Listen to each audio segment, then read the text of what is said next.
My name is Samantha, and at 32, I never expected my own mother would try to steal from me.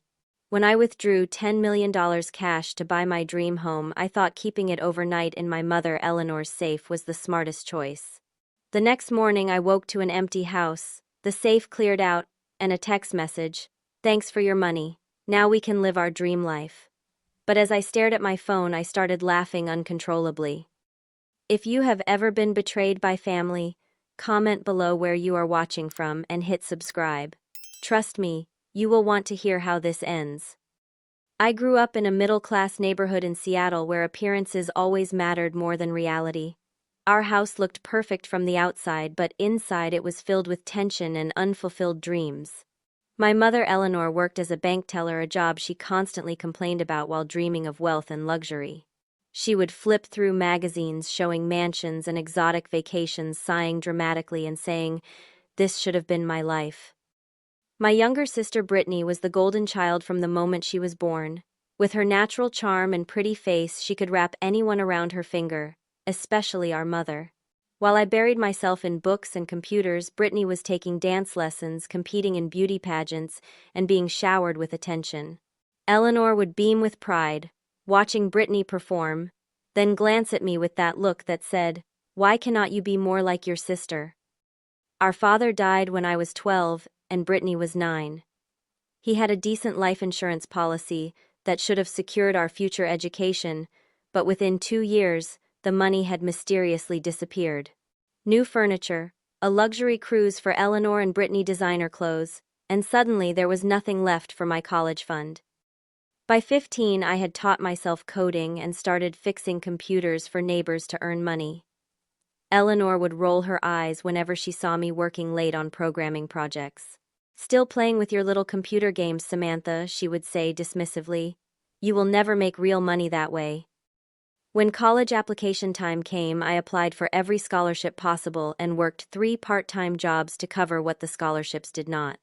Meanwhile, Eleanor somehow found money to send Brittany to an exclusive arts academy that cost $40,000 a year. When I questioned where the money came from, Eleanor snapped, "Brittany has real talent worth investing in." Those words cut deep, but they also fueled my determination. While studying computer science, I developed a software application that streamlined inventory management for small businesses. My first client was a local bookstore owner who took a chance on my program. When it increased their efficiency by 30% word spread, by my senior year I had 10 clients, and the foundation of what would become my company. The nights were endless. After classes and my campus job, I would code until 3 or 4 in the morning, surviving on cheap coffee and determination.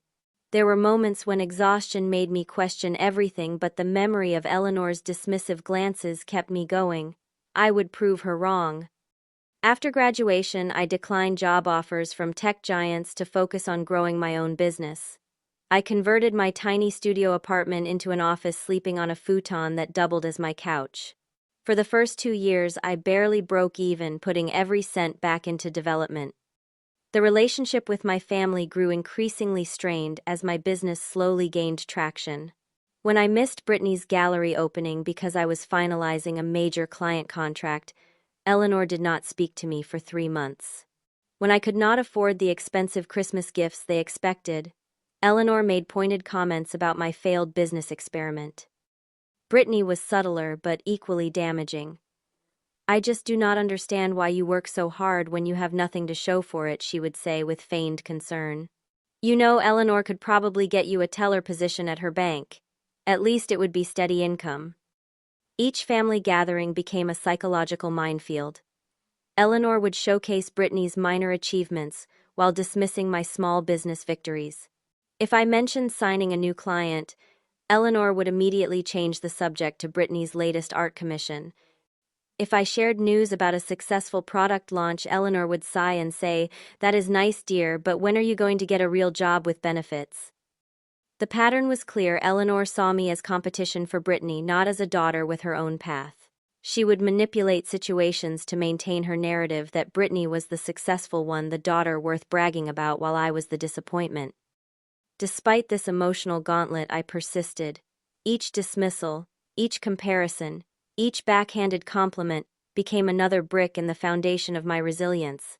I stopped sharing my business developments with them, stopped seeking their approval, and focused entirely on proving myself right, not proving them wrong.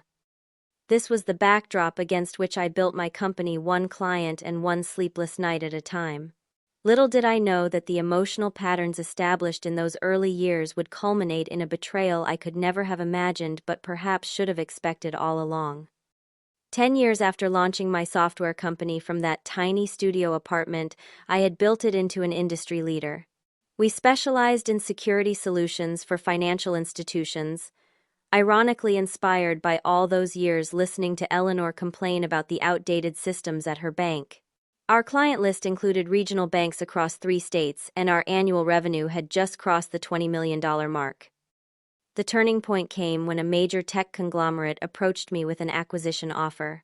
Their initial proposal valued my company at $80 million, with the condition that I would stay on as CEO for at least 3 years post-acquisition. After weeks of negotiations and sleepless nights weighing my options, I decided to accept a modified deal. I would sell 60% of the company, but retain controlling interest in the remaining 40%. The deal closed on a rainy Tuesday in April. As I sat in my attorney's office watching the final documents being signed, a strange feeling washed over me. This was success by any objective measure, yet I felt oddly hollow. I had spent a decade proving myself, but to whom Eleanor and Brittany had long since stopped asking about my business, assuming it was still the little project I worked on in my spare time. That evening, scrolling through real estate listings in my downtown condo, I made a decision. I would buy my dream home, the kind of place that represented not just success but permanence and security, everything I had worked for. I called Stephanie, a real estate agent recommended by my attorney, and set up a meeting for the following day. Stephanie was refreshingly straightforward. "Tell me exactly what you are looking for, no holding back," she said over coffee. I described a historic property with character, privacy, and enough space for both living and entertaining. "I want a home that feels like it has stories to tell," I explained. "And a library. Definitely a library with floor-to-ceiling bookshelves." After viewing 7 properties, we found it a restored Victorian mansion on 3 acres overlooking Lake Washington. Built in 1896 by a lumber baron, it had been meticulously updated while preserving its historical charm. Bay windows, a wraparound porch, original hardwood floors, and yes, a magnificent library with hand-carved bookshelves. The asking price was $9.8 million. "It is perfect," I whispered to Stephanie as we stood in the master bedroom with its panoramic lake view. "I want to make an offer immediately." That is when things got complicated. The seller, an elderly woman moving to Europe to live with her daughter, had specific requirements. "She wants an all-cash deal and a fast closing," Stephanie explained. "There are other interested parties, but she will accept $9.5 million if you can close within 2 weeks and pay in cash." I agreed immediately and called Thomas at First Western Bank, where I had done business since opening my company. "I need to withdraw $9.5 million in cash," I told him.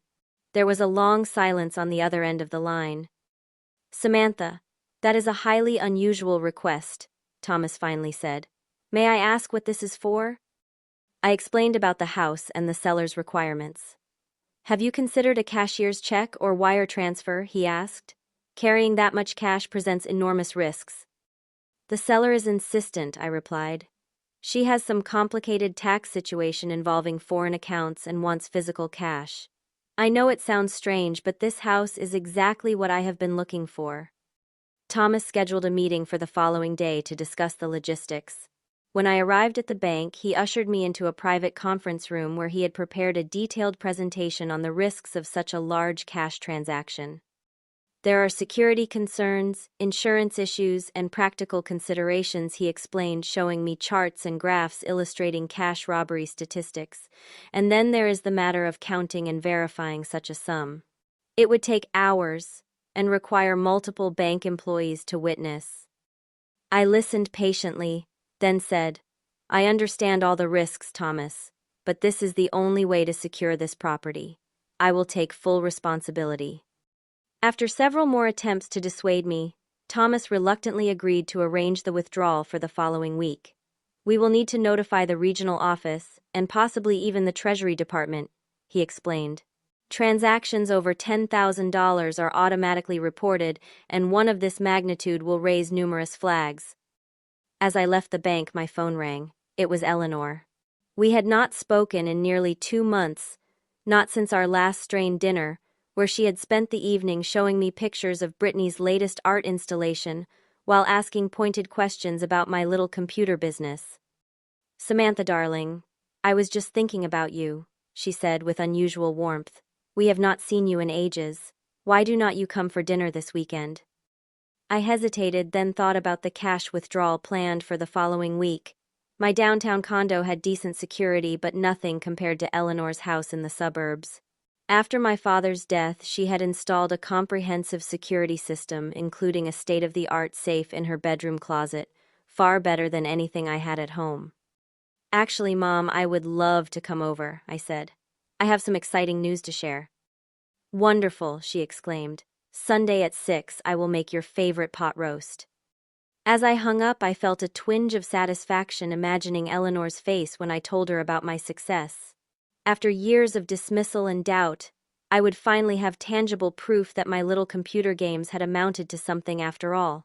And more importantly, I would have a secure place to store the cash overnight before meeting with the seller's attorney on Monday.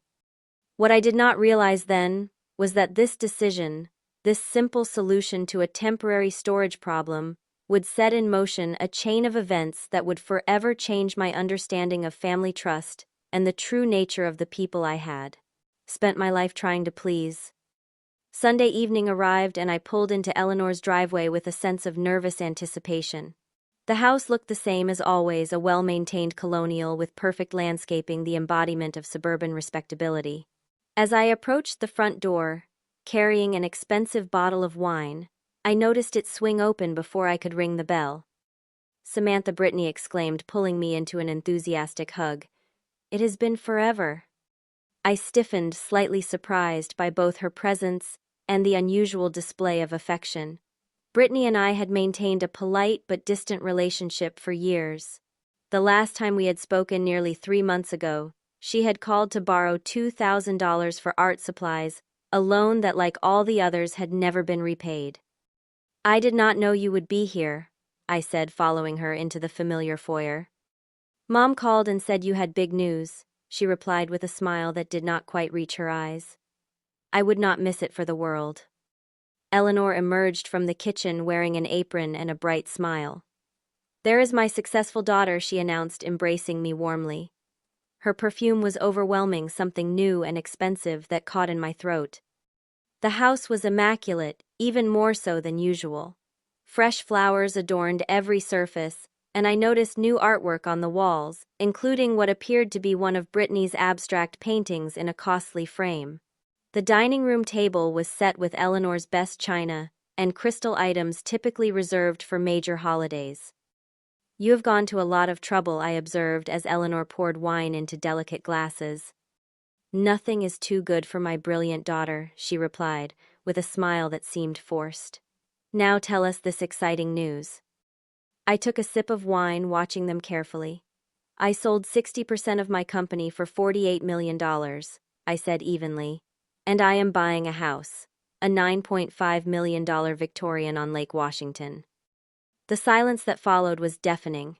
Eleanor's wineglass froze halfway to her lips, and Brittany's smile flickered momentarily before returning at full wattage. $48 million, Eleanor finally whispered. "Your little software company is worth that much." I nodded, taking another sip of wine to hide my satisfaction at their shocked expressions. "The house closes next week. That is actually why I wanted to come over tonight. I need to withdraw the money in cash tomorrow, and I was hoping I could store it in your safe overnight before meeting with the attorneys on Monday." Eleanor's eyes widened. "Cash. You are carrying $9 million in cash." $9.5 million, I corrected.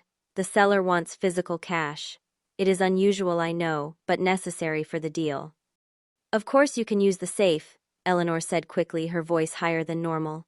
"It would be much more secure here than in your condo downtown." Brittany leaned forward, her expression eager. "How exactly does that work? The bank just gives you millions in cash." It is a complicated process, I explained. They have to order the currency in advance. There will be security protocols, paperwork, that sort of thing. Which bank are you using? Eleanor asked, casually serving the pot roast she had prepared.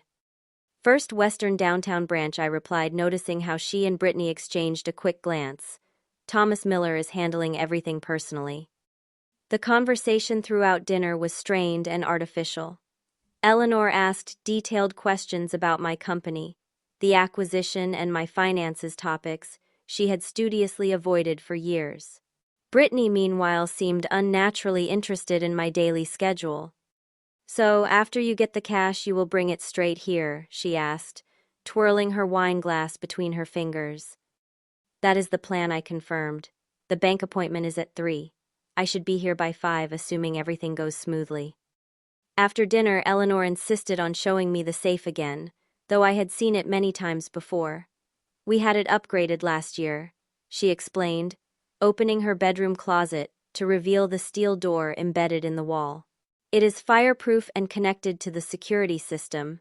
If anyone tries to break in, the police are automatically notified. Perfect, I said, watching as she demonstrated the digital keypad. I will only need it for one night. Later, as I helped clear the dishes, I overheard a whispered conversation from the hallway. Pressing myself against the kitchen wall, I strained to listen. Cannot believe it, Brittany was saying. All these years. Shh, Eleanor hissed. We need to be smart about this. Call him tonight and tell him the plans have changed. When I emerged from the kitchen, they sprang apart, Brittany immediately busying herself with adjusting a flower arrangement, while Eleanor smiled too brightly. More wine, darling, she offered, already refilling my glass. On the drive home, an uneasy feeling settled in my stomach. I called Jessica my best friend since college, and the only person who truly understood my complicated family dynamics. They were being nice to you, she asked incredulously when I described the evening, both of them, at the same time. Disturbingly nice, I confirmed, and they kept asking questions about the money, how I was transporting it, when exactly I would arrive with it, all the security details. Sam, you cannot be serious about leaving millions in cash with them, Jessica said, her voice tight with concern. After everything they have put you through. I know how it sounds, I sighed, but what choice do I have? My condo building has teenagers coming and going, at all hours, delivery people, maintenance workers. Eleanor's house has a state-of-the-art security system, and a safe that could withstand a bomb. There was a long pause before Jessica spoke again. Just be careful, Sam. People do crazy things when that much money is involved. Even family. Especially family. After hanging up, I sat in my parked car staring up at my condo building. Jessica's warning echoed in my mind, merging with the strange behavior I had witnessed at dinner. For the first time, I allowed myself to fully consider a possibility I had been pushing away all evening. What if Eleanor and Brittany were planning to steal the money? The thought should have been absurd. These were my mother and sister, my blood. But as I recalled Eleanor's sudden interest in my finances, Brittany's unusual appearance at dinner, their whispered conversation, and the calculating looks they had exchanged when they thought I was not watching, a cold certainty settled over me. I reached for my phone again, this time making a very different call, one that would set in motion a plan of my own. The truth was, I had been suspicious of Eleanor and Brittany's intentions long before our Sunday dinner. Their sudden interest when I mentioned the money was merely confirmation of what I had already feared. Years of watching Eleanor's manipulative behavior had taught me to anticipate her actions.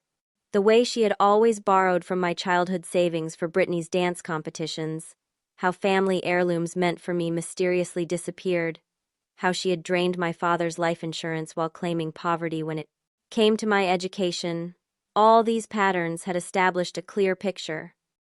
3 days before our dinner, immediately after deciding to buy the house, I had arranged a private meeting with Thomas at the bank. We met after hours in a conference room with no windows and a single door. What I am about to ask you is unusual, I began, but I need your absolute discretion. Thomas nodded, his expression concerned but professional. Of course. I need to appear to withdraw $9.5 million in cash, I explained. But I do not want the actual cash. His eyebrows shot up. I do not understand. I have reason to believe someone might try to steal the money, I continued. I need to create a convincing decoy. After explaining my suspicions about Eleanor and Brittany, Thomas leaned back in his chair, his expression grave. What you are describing is a complex form of entrapment. The bank cannot officially be involved in something like this. I understand, I said. That is why I came to you privately. I need movie prop money, the kind used in films. It looks convincing at first glance but is clearly fake upon inspection. Thomas was silent for a long moment. As your friend, not your banker, I might know someone who works in film production, he finally said. They might be able to help you obtain prop money privately. But Samantha, are you absolutely certain this is necessary? Unfortunately, yes, I replied, thinking of all the times Eleanor had chosen her own comfort over my well-being. I also need to take precautions with the real money. The next day I met with my attorney, William Parker, and transferred the $9.5 million into a secure escrow account that only I could access. William prepared all the necessary paperwork for the house purchase, with contingencies in place regardless of what happened with the cash decoy. This paperwork confirms the money is safely in escrow, William explained, handing me a sealed envelope. Keep it somewhere separate from the decoy cash. Meanwhile, Thomas's contact in film production delivered 10 stacks of prop $100 bills. Each stack was designed to look like $100,000 with real bills on the top and bottom and fake bills in between. At quick glance, especially when bundled inside a security bag, they would appear to be genuine cash bricks. Only upon careful inspection would the warning text for motion picture use only become visible on each fake bill. I purchased a high-end security camera disguised as a smoke detector and arranged for a private security contractor to install it in Eleanor's bedroom, positioned with a clear view of the safe. The installer, a former military security expert named Jason, placed it while Eleanor was at her weekly hair appointment. This model transmits directly to your secure cloud storage, Jason explained. It is activated by motion and will record for 5 minutes after any movement in the room. You will receive alert notifications on your phone.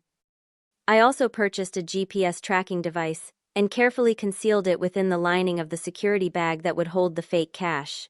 The tracker was linked to an app on my phone that would update the bag's location every 30 seconds.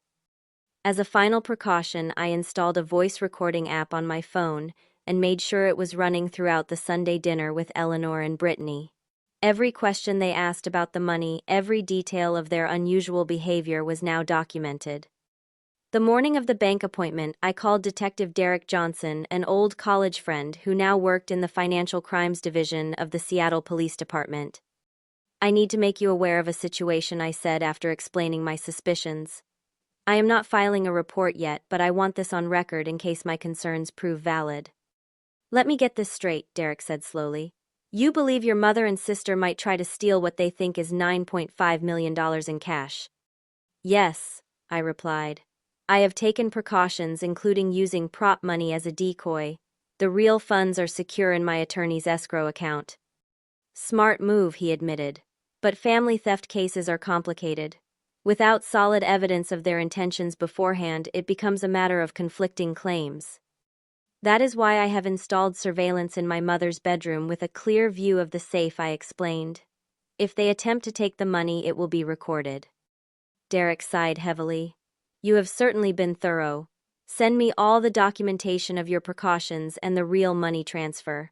If something happens, it will help establish your credibility.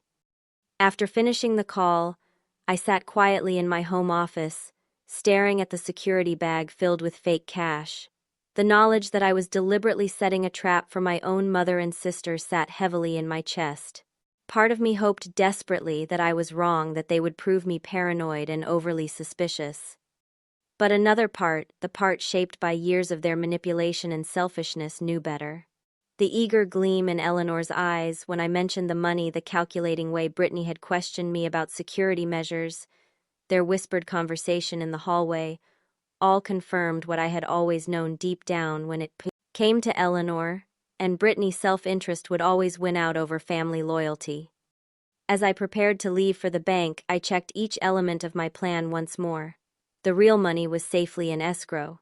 The prop money looked convincing in its security bag. The surveillance camera was operational, sending test footage to my cloud account. The GPS tracker was active, showing the bag's current location in my condo. All the documentation was backed up in multiple secure locations and shared with both William and Derek. Everything was in place. Now I just had to play my part convincingly and wait to see if my mother and sister would reveal their true characters once and for all. Monday morning dawned bright and clear.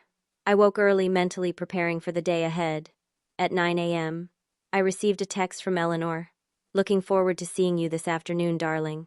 Drive safely with your precious cargo." I smiled grimly at the transparent concern and texted back a simple, "Thanks, see you around 5. The bank appointment went exactly as planned.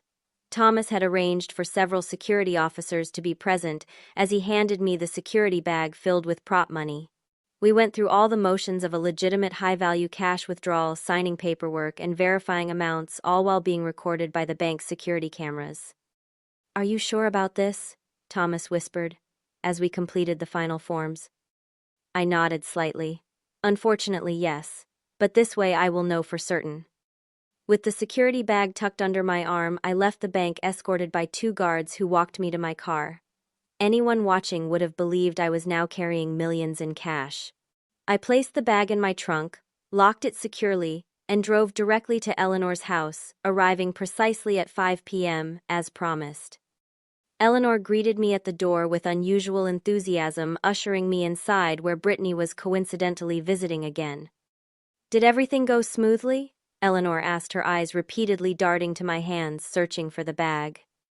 "It is in the trunk," I explained. I did not want to walk up the driveway carrying it. "I will help you," Brittany volunteered immediately, already heading for the door. "No need," I said firmly. "I can manage." I retrieved the security bag and brought it inside, aware of their eyes following my every movement. As we walked to Eleanor's bedroom, I could feel the tension radiating from both of them. "The combination is still 63925, right?" I asked as Eleanor opened her closet to reveal the safe. "Yes, though I rarely use it these days," she replied with a casual wave that contradicted the intensity in her eyes. I entered the combination, swung open the heavy door, and placed the security bag inside, making sure they both clearly saw me do it. "There," I said, closing the safe with a definitive click.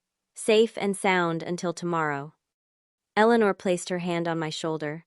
"You must be starving after such a stressful day. I have made lasagna, your favorite." The evening that followed was surreal.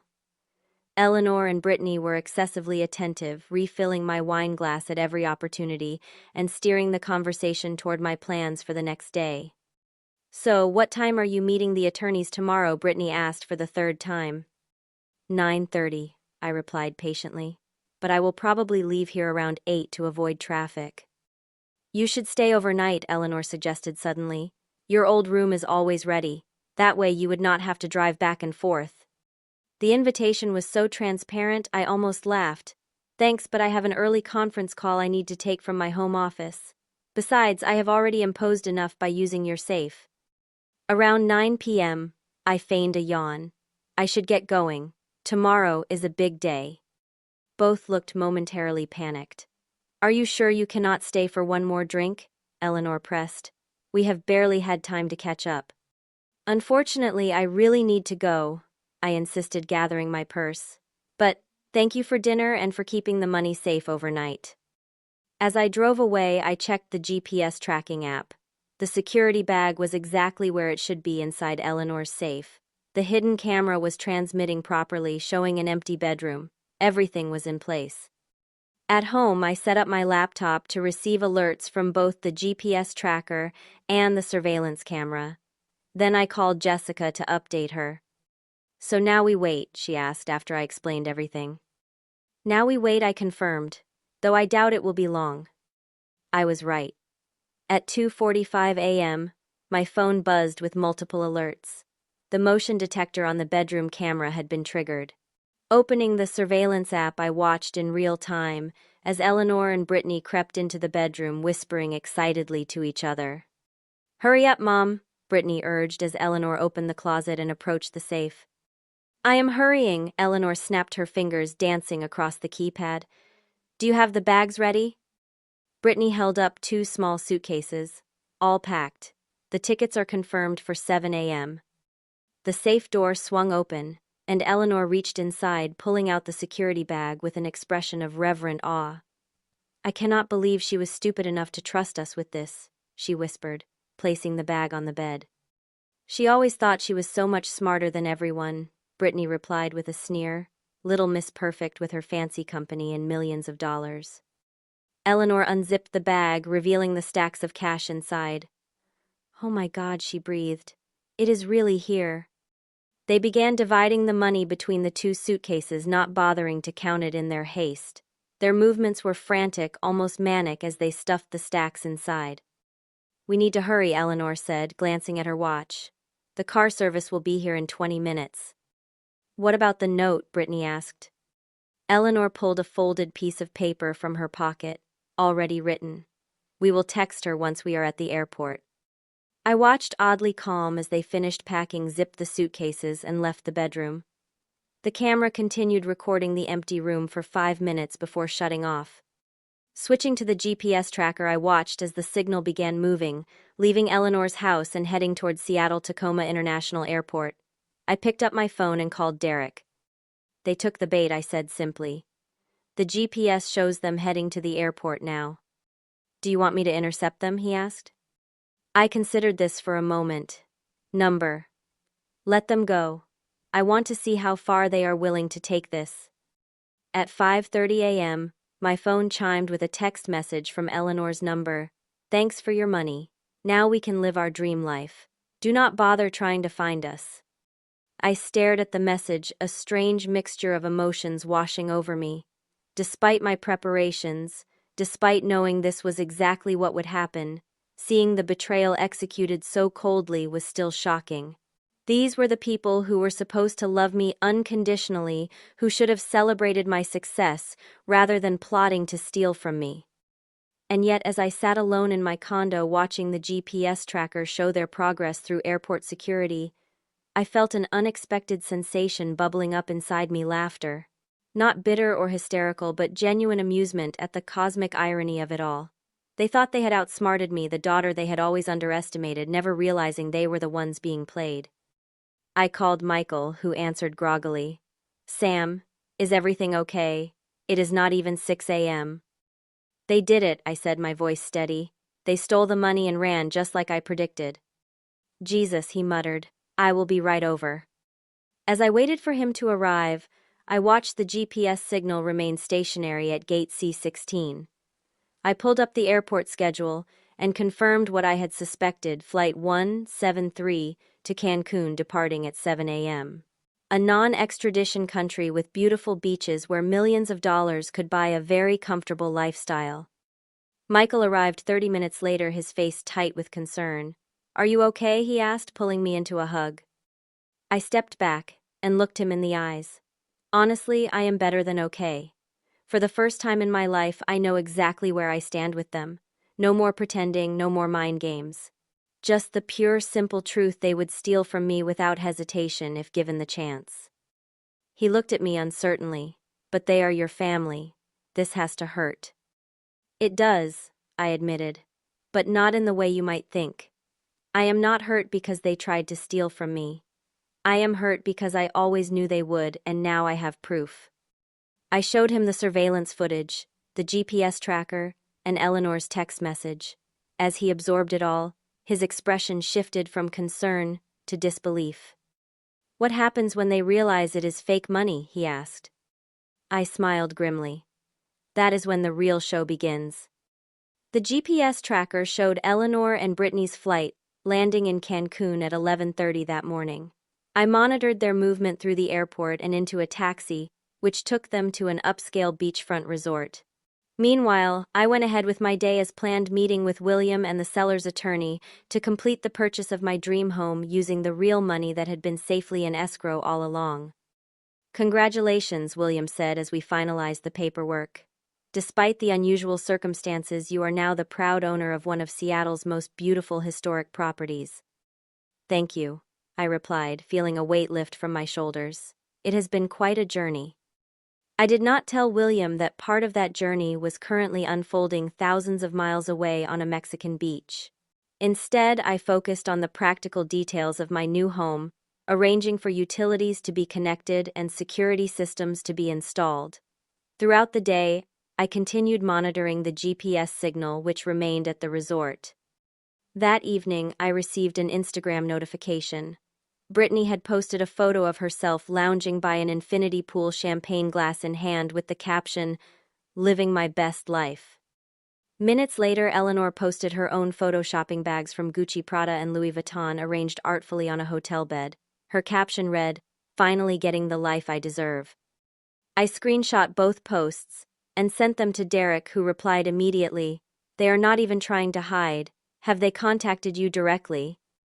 "Not yet," I texted back. "But they will when they try to deposit the money." Sure enough, the next morning the GPS signal began moving again, this time to a location in downtown Cancun that I quickly identified as the main branch of an international bank. 2 hours later, my phone rang with a blocked number. I answered and put it on speaker so Michael, who had come over for moral support, could hear. "You think you are so clever, do not you?" Eleanor's voice hissed through the speaker. Her usual controlled tone was gone, replaced by raw fury. "Hello to you too, Mom," I replied calmly, "enjoying Mexico." "You set us up," she screamed. "The money is fake, movie props." The bank laughed in our faces. "Is that right?" I asked innocently. "How embarrassing for you." "Where is the real money?" Brittany demanded, apparently also on the call. "We know you withdrew it." "The real money is exactly where it should be," I replied. "In a secure escrow account that was used today to purchase my new home. The paperwork is already finalized." There was a moment of stunned silence before Eleanor spoke again, her voice now calculating. "Samantha, darling, there has been a terrible misunderstanding. We were only trying to protect you. We were going to surprise you with an investment opportunity in Mexico, a beautiful property you could use as a vacation home." I could not help but laugh at the transparent lie. "Is that why you left a note saying thanks for your money and told me not to try finding you?" "That was Brittany's idea of a joke," Eleanor said quickly. "You know how her artistic temperament leads to poor judgment sometimes." "Hey," Brittany protested in the background.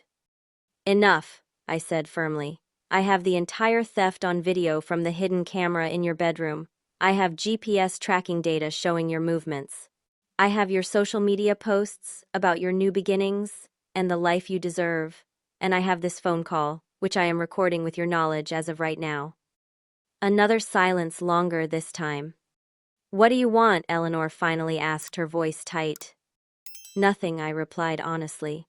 "I do not want anything from either of you ever again. I just wanted to know once and for all who you really are. And now I do." "So what happens now?" Brittany asked, a note of fear creeping into her voice. "That depends on you," I said. "You have two choices.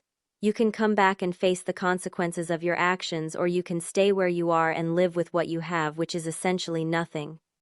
"You would really press charges against your own mother?" Eleanor asked incredulously. "You would really steal $10 million from your own daughter," I countered. The line went quiet except for muffled whispering between them. Finally, Eleanor spoke again. "We will come back," she said stiffly. "We have nothing here anyway. The hotel is demanding payment, and we wasted what little cash we had on shopping and first-class flights." "I will let Detective Johnson know to expect you," I replied. "He will meet your flight at SEA TAC." After hanging up, I turned to Michael, who was looking at me with a mixture of awe and concern. "Are you really going to press charges?" he asked. "Yes," I said without hesitation.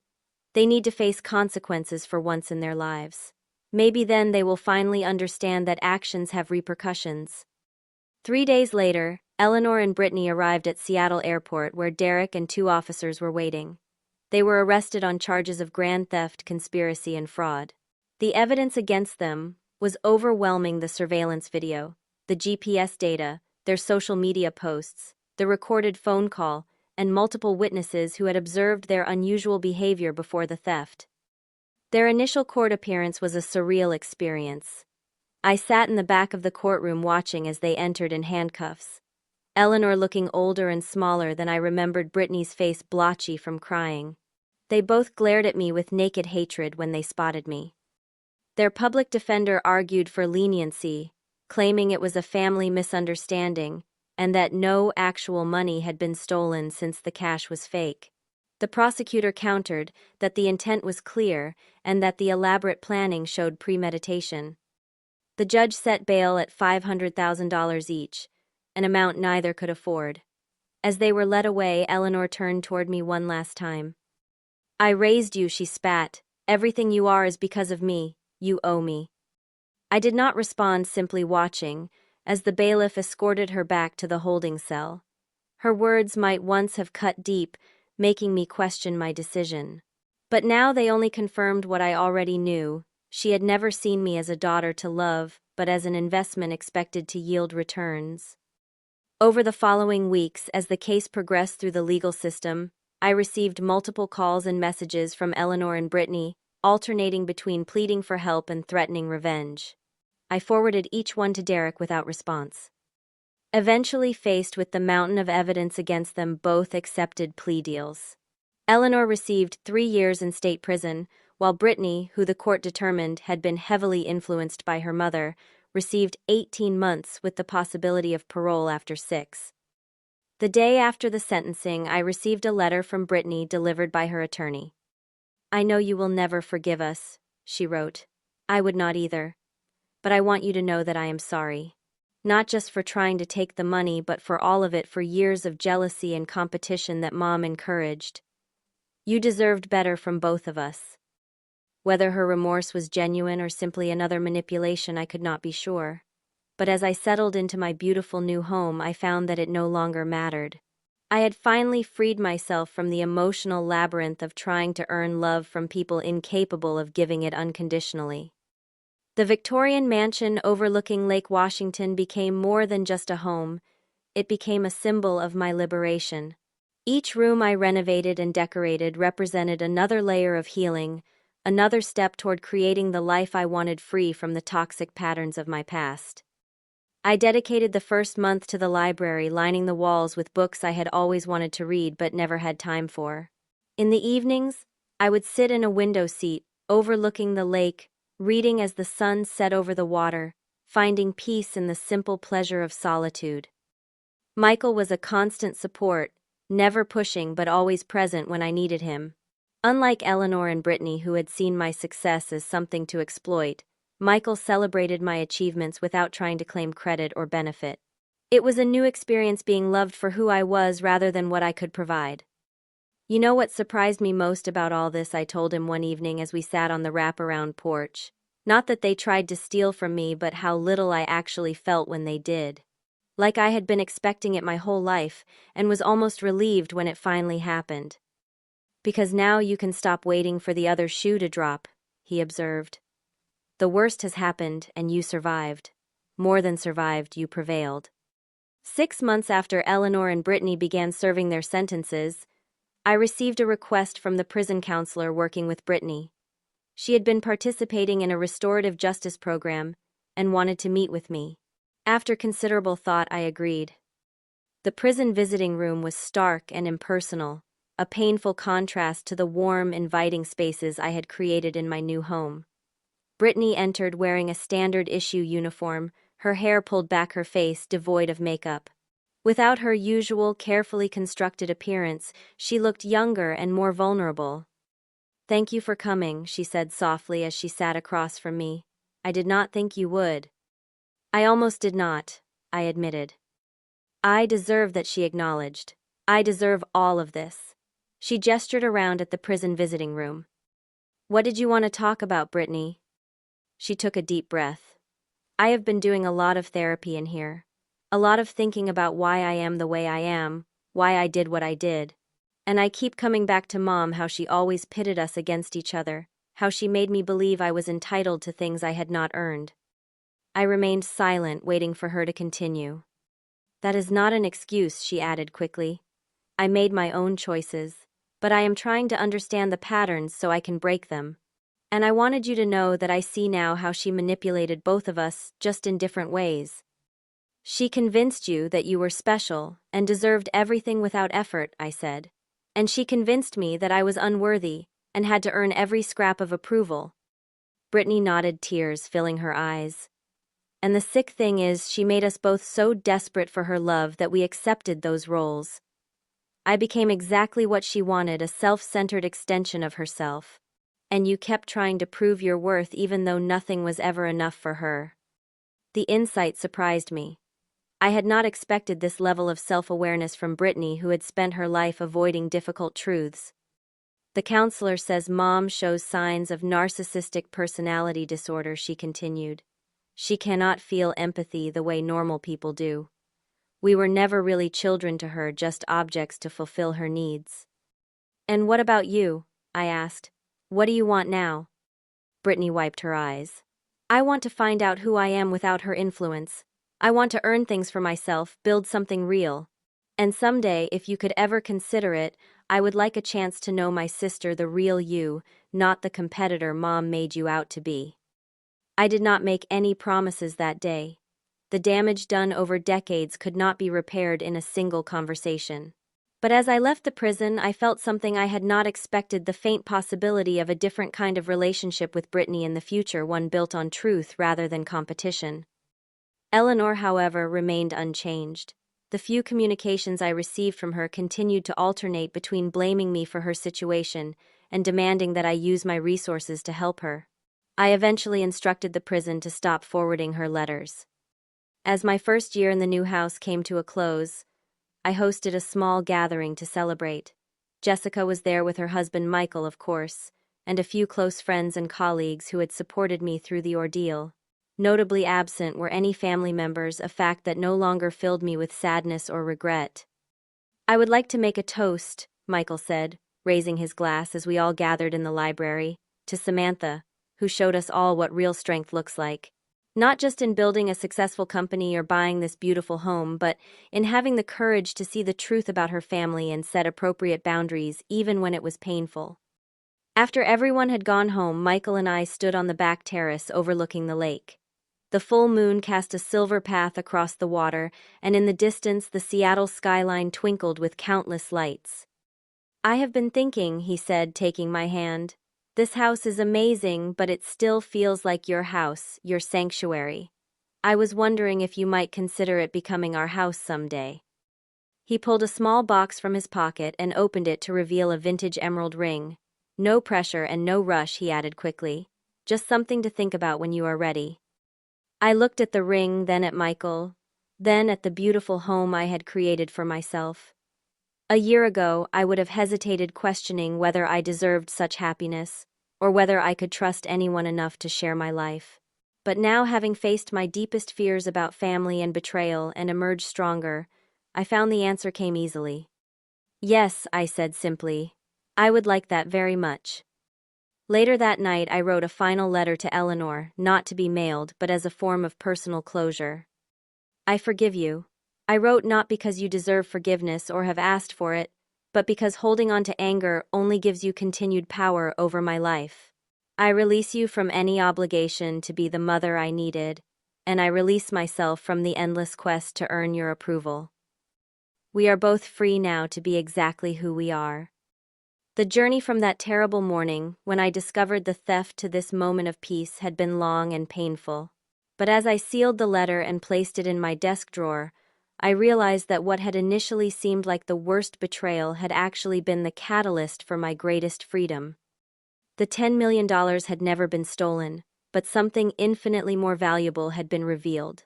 The truth that family is not defined by blood, but by actions, that love is not an obligation, but a choice, and that sometimes the greatest gift we can give ourselves is the courage to see people as they truly are, not as we wish them to be.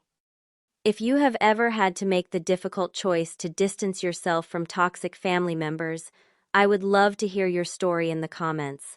How did you find the strength to set boundaries? Did you eventually reconcile, or was separation the healthiest choice? Please like this video if my story resonated with you, subscribe to hear more real-life experiences, and share with someone who might need to know they are not alone in facing family betrayal. Remember, the family you choose can be more meaningful than the family you were born into. Thank you for listening, and may you find the courage to create the life you deserve, surrounded by people who truly value you.